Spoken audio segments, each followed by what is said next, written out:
Today, on a lewd episode of the Failed Task Podcast, we talk about toys, frozen bloody faces, Langoliers, Angry Bird Gets Epic, drunken 3-hour tours, candidates for Best Parents of 2014, Mr. Frostnova is surprised, and more. I'm Steve Sears. I'm Jake Mayer. John Buchanan. And we're about to fail our task.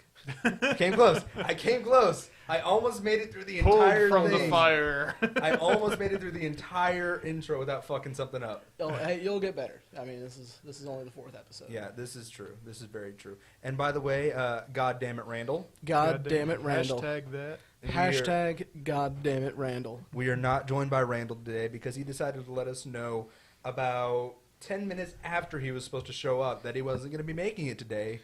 So, which means, unfortunately, we're not going to get a Randall movie review. Luckily, John came prepared. We will be getting a backup movie review. Which means I watched a movie and now we're going to review it. that I think they know what review means. Yeah, but I mean, I didn't intentionally watch the movie and to review it. I just watched the movie. Oh, okay. And now we're going to review it. It wasn't his plan to do so, this, but... Yeah, so there's no extensive notes or anything that I took while watching it. I've been thinking for the last hour. I remember we watched a movie earlier this week, but I can't remember what it was. See, at least I remember what movie it was, but that was because I watched it last night, so... Okay, that's fair. Let's see. The last movie I watched... gosh, it's been a while. I've mostly been streaming Dexter and Archer off Netflix. Which is amazing. The new Archer season that they've got up on Netflix is great. Just finished it with Alex last night. So yeah, it's fantastic. Oh yeah, you a big fan of Archer? Oh yeah. I like it. John Benjamin is amazing. He's got a fantastic voice, and the best part is in the last couple of episodes of the season. Spoiler alert: most of the voice actors actually appear as the characters themselves in the thing. It's amazing. Yeah, I was really surprised when Anthony Bourdain was on there. That was a pretty good episode too. But I mean, really, it's kind of hard to beat Pam, and I mean that literally. She fights and kills bombs. She's a tank. So, John, you've got some exciting news in the world of toys. Yeah. Well, as we know, the new 2014 Godzilla movie, which, if you've seen anything from it, looks epic as hell. Oh yeah. They've got a line of toys coming out for that because they would be stupid not to. Yeah, why the fuck not? Yeah. From what it's kind of hard to find anything on the internet about it right now. Mostly what I've seen is where people have gotten their toys early and posted pictures of it. But from what it looks like, they're going to have a lot of minifigure sets with little destructive buildings and things like that to go with it. And that's so much better than like the Mad Maxes that I grew up with. Yeah. You know, and I say I grew up with, but really I just caught the tail end of that and the Polly Pockets and all that stuff. Yeah. But I had my little Mad Max playhouse, and I remember it had a little. I think you mean Mighty Max. Mighty Max. Mad Max was the. Oh, yeah, okay. That would be movie. a different toy. Okay. See, The great humongous playset. Yes, exactly. Kill, must kill. Great humongous talks. Pull the string. He says, "Just give us the oil. Walk away." No, yes, Mighty Max. You're correct. It had a little spider on it that was supposed to be some kind of Black Widow because it had a big red hourglass on it, but it looked nothing like an actual, spider. It was just kind of a big round thing that had the hourglass on it. Some kind of insect imposter. Yeah. But these, from what I've seen, they'll contain like I think 1 or 2 figures. Like there was one I did see where it was, you get a little Godzilla and what they're calling the Muto, which is one of the monsters from it, and then some little buildings or tanks or helicopters. But the really impressive thing is the giant 24-inch Godzilla with tail included, 40 inches long. That's about the size of most small to medium-sized dogs. Yeah, this is definitely a good thing to scare your dog with. Right? But it is huge. It's funny, a lot of the pictures I've seen were people who are comparing other toys to it, like larger toys, and it dwarfs just about anything. I would compare it to my infant child if I had the chance. Right?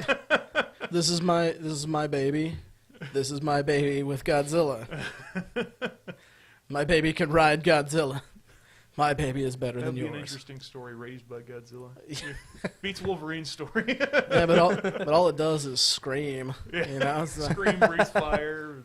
Oh God, I just imagine the child and the Godzilla toy getting into an argument. Cities will be destroyed. Well, But I it think looks like they're going to have a large production of toys come out for this. So I'm pretty excited. For one, I'm excited because Bryan Cranston is in it, and he's one of the most amazing actors that I've ever seen. Like, I want to see him in more things. it definitely beats Matthew Broderick. Well, yes, most sticks will beat Matthew Broderick if placed in my hand and he's in front of me. But no, it's the whole Godzilla thing. Actually, the scream I found out was actually just some kind of glove dragged over a base. Yep, Really? they actually, I believe, they grease the glove and then. They drag it over the strings. That's all. It's not like a natural animal thing like Chewbacca, the Wookiee.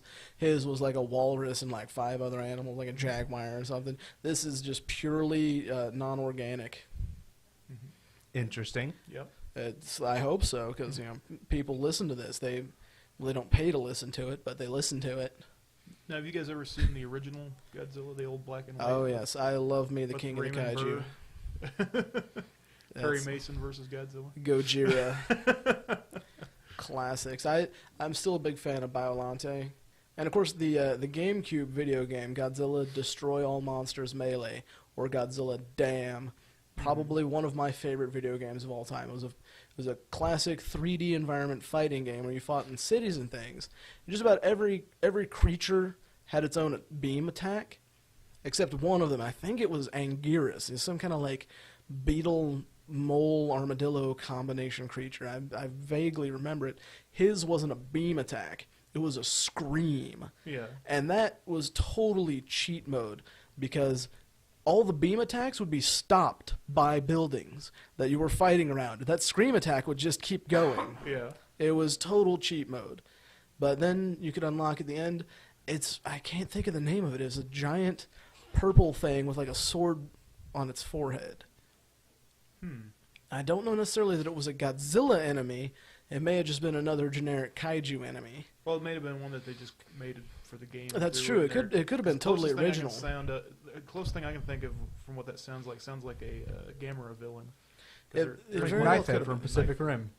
Yeah, it was similar but not quite. Although I love Pacific Rim. It's people hate on the movie and I don't understand. I actually liked it a lot. I think it's a great kaiju movie. Yeah, go into it. It's a live action Japanese anime. Well, the thing is, I mean, there's a lot of that movie. I mean, besides the giant monsters, is so powerful. Like the scene with the little girl when she's being chased down by the giant crab monster thing. It just gets you right here. Yeah, but then towards the end of the movie, they're being carried up into the sky, and then all of a sudden, for the honor of glorious Nippon, she pulls out the sword from nowhere. Well, every movie's got its problems. But. Yeah, and then the underwater fighting was okay, but then the part where they had the explosion, and then they're momentarily fighting in the air pocket that it created before it collapses again. That's just to show how powerful of an explosion it was. Have you never? I ask sarcastically. Have you never watched an anime? Because they have explosions in space. But that's what anime is for. Yeah, anime is for anime. You don't. No, that's the point. It's It's live action anime. It's a live action movie know, that's taking elements from anime. It's glorious in what it is. It was phenomenal for what it is. As a movie, as a standalone, you could probably never watch it in your life and you wouldn't be lacking. But for what it is a kaiju movie based on the series of kaiju movies and anime, it is phenomenal. It's a great representation. The only real problem I had with it was some of the other Jaegers. It seemed like they got destroyed too quickly. I wanted to see them do more, especially the what was the Chinese one with the 3 arms? Oh, that's Crimson Typhoon. Crimson Typhoon. I wanted to see that one do more. That one just looks so cool. Well, yeah, with the 3 brothers going for it. Well, that's the thing. One of the hilarious things is when they had the gorilla one come up with the EMP pulse. I mean, he just ate face like a monkey would. He went crazy and he beat them down and then he ate their faces. And all right, so you said that there was a new set of HeroClix coming out. Oh, it's not actually coming out. It's already been released. It's called Invincible Iron Man.